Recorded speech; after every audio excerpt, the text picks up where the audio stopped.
everybody, welcome to the Paranormal Connection. I'm your host, Donna Wilberg. Tonight we're here with author and paranormal investigator, Deana Stinson. She's written umpteen books, and she's got so many fabulous stories to share with us tonight. So we're so happy to have you on, Deana. Thank you so much. Well, let's start out talking about vampires. We've never talked about vampires on the show before. Oh, really? And you've written quite extensively about them. So you want to, would you like to share? I had a vampire encounter that happened to me when I was 21 while I was living in Citrus Heights. And ever since then, I've been writing music, poetry, and now books about it. So what was it like? Well, How did it happen? How did you explain the encounter? okay, well, I was living in Citrus Heights, California, and I was living in a small apartment, and I was living by myself, and I just had moved to California from Montana. I've lived there before, but it was just like a new thing because I had been in Montana for a few years. So I needed new friends, so I was meeting all sorts of new people, and all of a sudden, one of my friends invited a group of Russian men over. And I was interested because they were good looking, but I came to find out that they were vampires. How did you know they were vampires? Well, they came over at night the first time, and they actually, upon getting to know them better, they actually have fangs. They actually feed on blood. They actually fed on me, and their eyes actually turn very black. Wow. Yeah. That had to be a scary experience. It was very scary because I was in survival mode, kind of in a way. It was over the course of a year, and I was also just entranced by them and also very, very deeply afraid of them at the same time. Wow. So once they feed on you, don't you become a vampire as well? Is that the way the myth goes? The one that fed on me the most often, his name was Eugene, and he would continuously try and think also that that would turn me into a vampire. Well, I never turned into a vampire. I never craved blood. I'm actually a vegetarian, so I don't even like meat. And he was actually very confused by that too. I don't know if it's something genetic or spiritual or what it was. You talk a lot about your spirituality. Oh, yeah. So let's address that, shall we? Okay. Talk about angels. Oh, I love angels. When I was a young girl, my dad told me a story about how he saw two angels as a young boy. He saw two beings of light float into his room, and he felt that they were angels. And ever since I heard that story, I've just been infatuated with angels. I feel like they're just so beautiful and that they just bring people out of just miserable places, and they just fight for people that can't fight. And they're just amazing. Have you had your own encounters with angels? I have not had my own encounter with angels. If it's possible, I actually hope one day that when I die, if I could become an angel. You're so sweet. I can see your wings growing now in your halo. Thank you. Well, you've written so many books. Yes. What inspires you to write all of these? The paranormal world. Okay. I've been writing my dreams in journals since I was probably about 7 or 8. I can't remember the exact age, but in the last 4 years, I blog my dreams that I have, which is mostly every day online on my website, and I just do it because when I was younger, I had a sensitive ability to spirits around me. I never could see them, but I could feel them there, and I just work at that every day through meditations and prayer to try to keep in touch with the spirit world. So you've had a lot of interesting conversations, a lot of interesting dreams. Yeah. Any you want to share? Well, the ones I've been dreaming lately, I dream about the vampires, of course, a lot. I have recently acquired 2 crystal skulls, and I sleep with them by my bedside, so I dream about crystal skulls a lot. Those are supposed to be very informative. Yes. As well. And I saw that you wrote a book about the pyramids. Yeah, that's my newest one. Okay. It just came out last night. I just released it, so I don't have a copy, but it's called Pyramids, and it's about the crystal skulls, Mayans, different pyramids, Egyptians. I wrote a short story in it, and my poetry and some of my dreams is featured in it. So the information that you're getting in your dreams sort of makes its way from your dream state to the paper and into the books.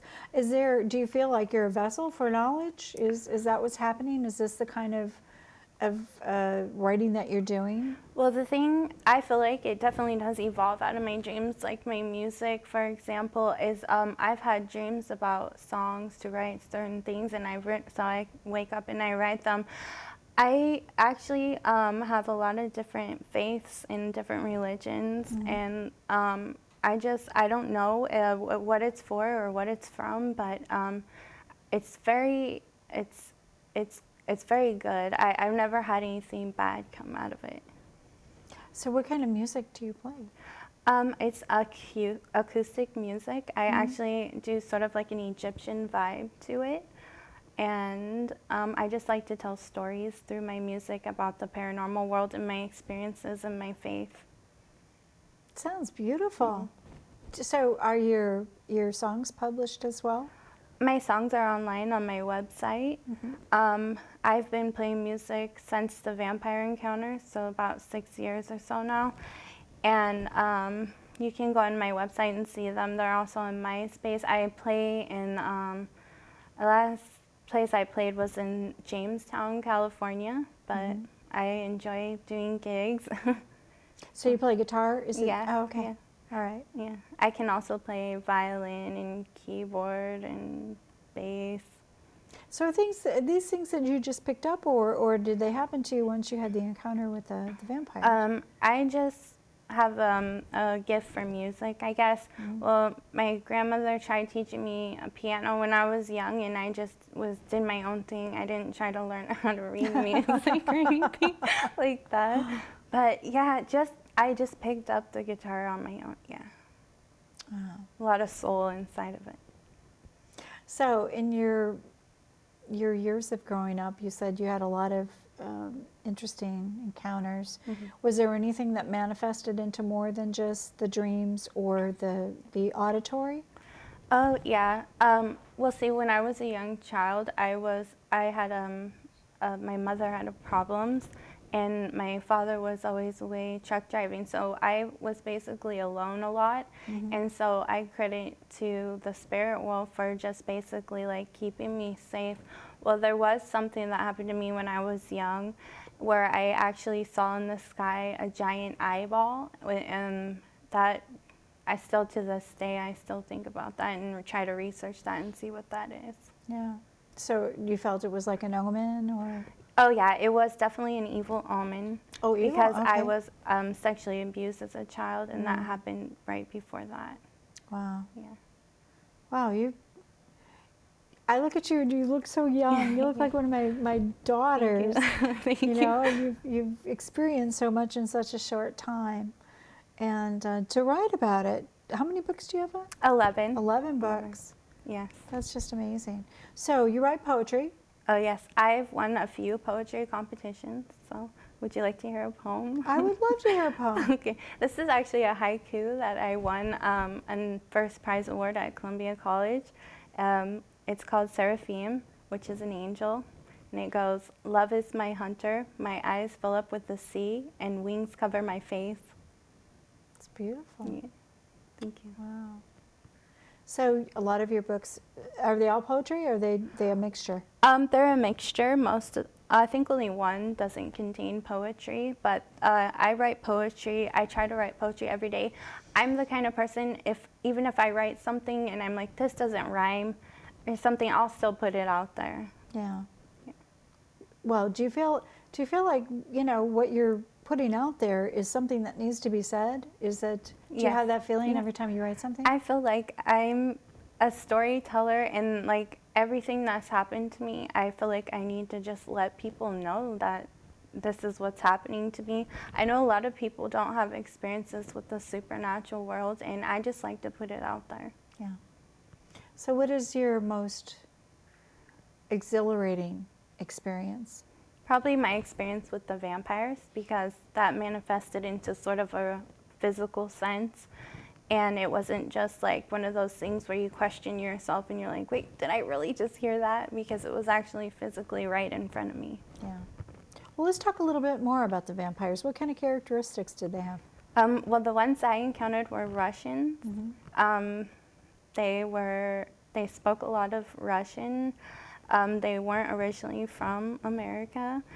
They were very charming and very good looking. They did have small fangs. A couple of them, I would only notice them when they would want to feed.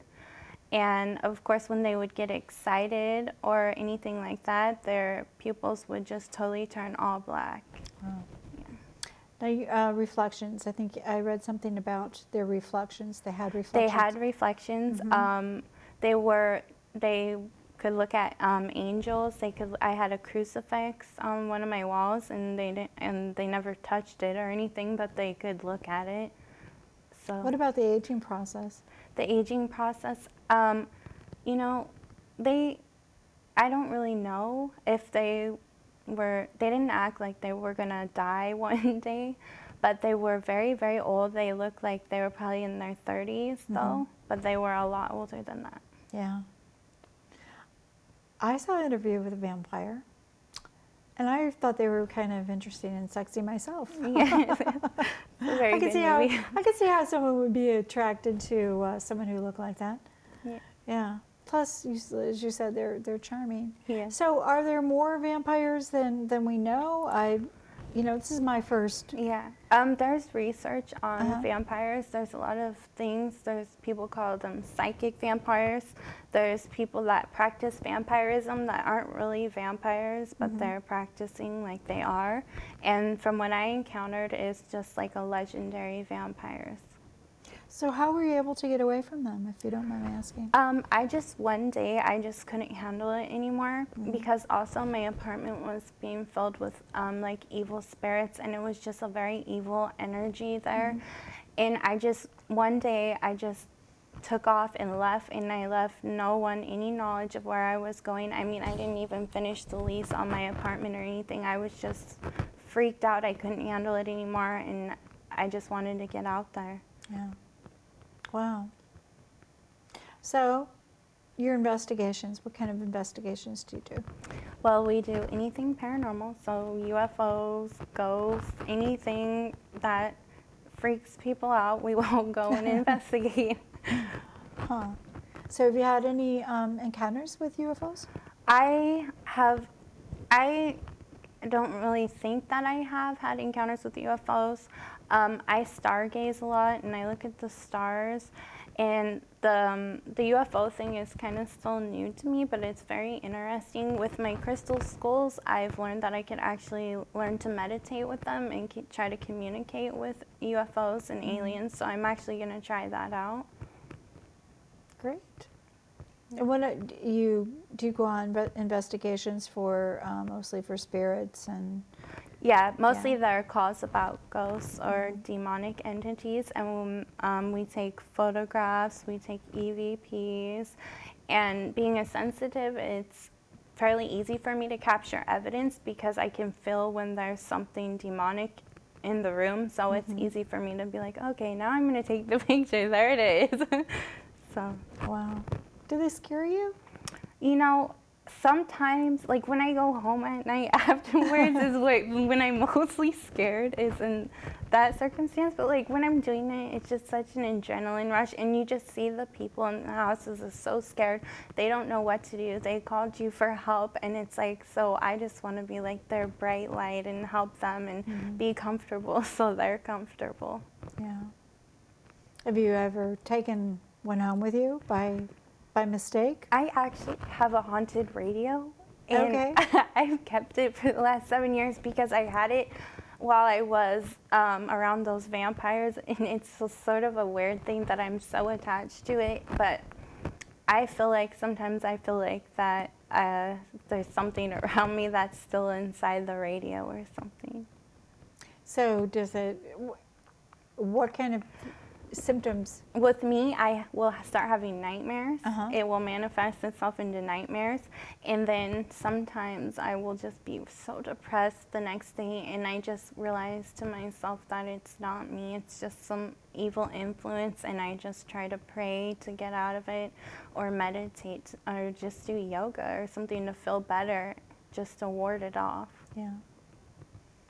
Well, when you're sensitive, I imagine you attract a lot of things that you're really not looking for. Yeah, when we go on investigations, it's actually very hard for me because I feel like that they kind of sort of like feed off of my energy, and a lot of times I get very tired at the investigations, but I usually end up capturing evidence of something there.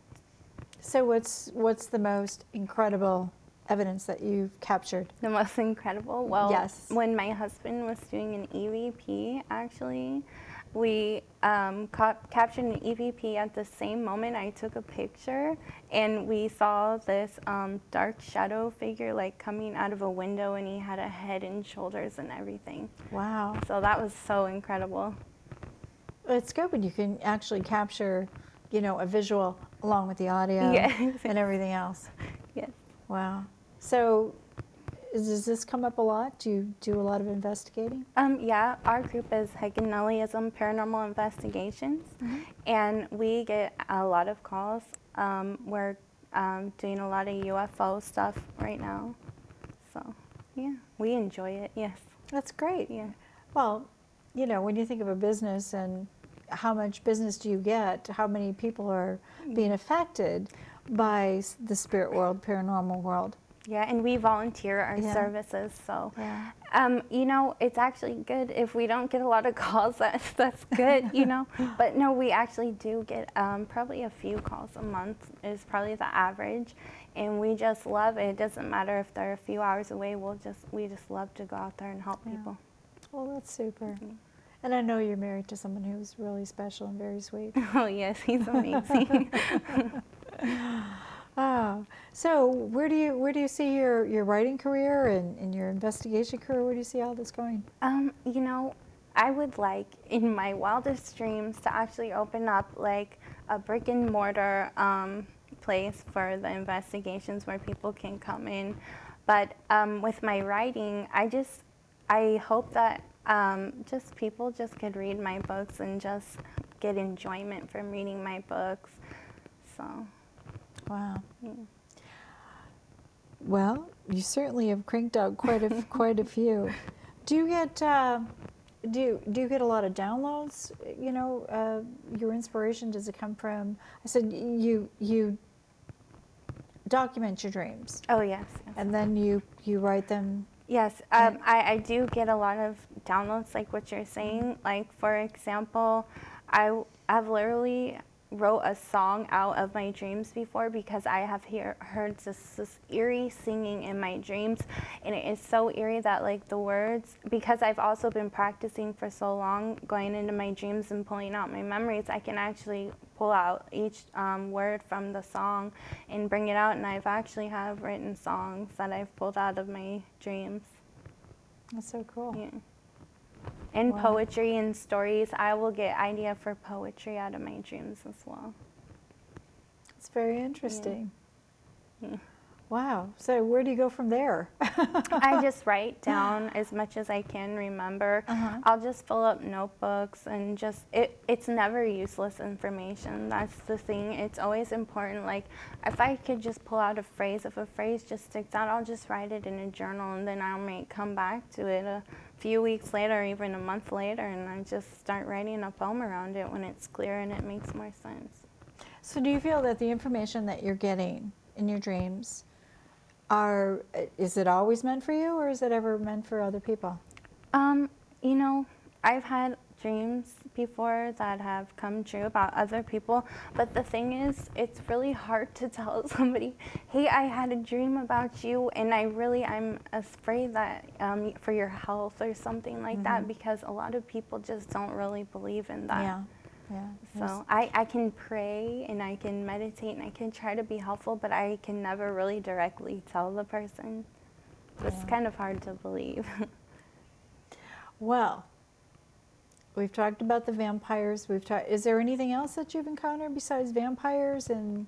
I've encountered just a lot of ghosts, things like that. I never see them, but I could feel them, and I could see that if they're touching the bed or something, I could see the imprint in the bed. But yeah, that's basically it. Just vampires, a giant eye when I was younger, and spirits. So, the vampires haven't tried to contact you since? No, I do have a lot of dreams about them, and I feel sometimes like there was the one, Eugene, that I was very psychically connected to. I feel like he does manifest himself into my dreams, but a lot of it is nightmares as well. Yeah. So. Well, it's not too comfortable. No. No. Well, we're just about close to running out of time here, but I do want everybody to know about your books. Okay. And how to contact you. Okay, well, my website is teardropsofanangel.com, and my books, you can find the link to my books on there. So. Okay. Do you sell them exclusively from your website? I sell them on Lulu as okay. well, and you can get the link through my website. Okay. Super. Same thing with the paranormal investigation? Yep, that's on my website as well, Okay. teardropsofanangel.com. Okay. Well, it's been fascinating talking to you. Thank you. I look at you, you look like an angel. You're adorable. I just, you're so cute. Okay, let's give a little information about the Paranormal Connection. The Paranormal Connection airs the first and third Thursday at 9:30 p.m. Pacific Standard Time. Our companion show, Story Connection, airs the second and fourth Thursdays of each month. Each episode repeats the following Friday at 1:30 p.m. and Saturday at 5:30 a.m. Watch these programs online at the same air times by going to accesssacramento.org and clicking Watch 17. In the Sacramento region, you can see us on Comcast Channel 17 and on AT&T Channel 99. You can find previously aired shows on the Paranormal Connection YouTube channel. For information on upcoming shows and previous Paranormal Connection guests, go to paranormalconnectiontv.blogspot.com. You can contact us at paranormalconnectiontv@gmail.com. And don't forget, find us on Facebook, become a friend, and become a fan. Well, in the couple minutes that we have left of the show, is there anything that you'd like to share with the audience?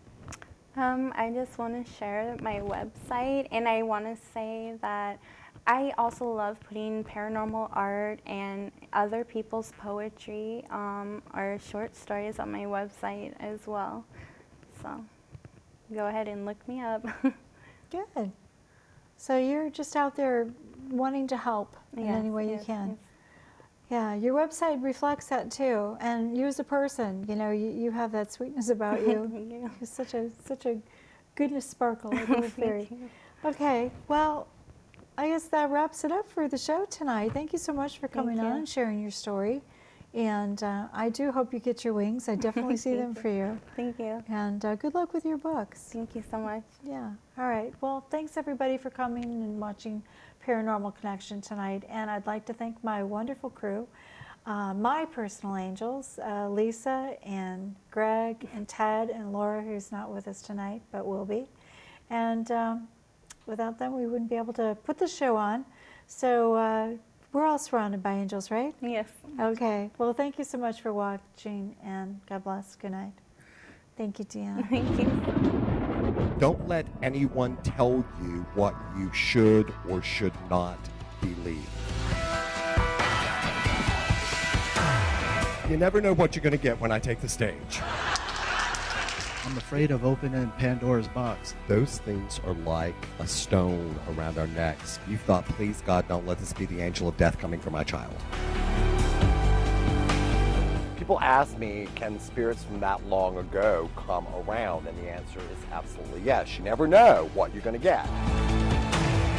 They're probably over there going, I see them doing, really?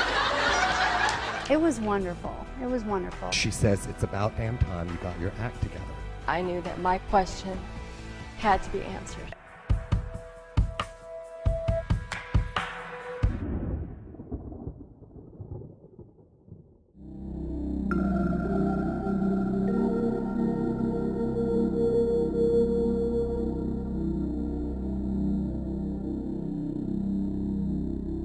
you.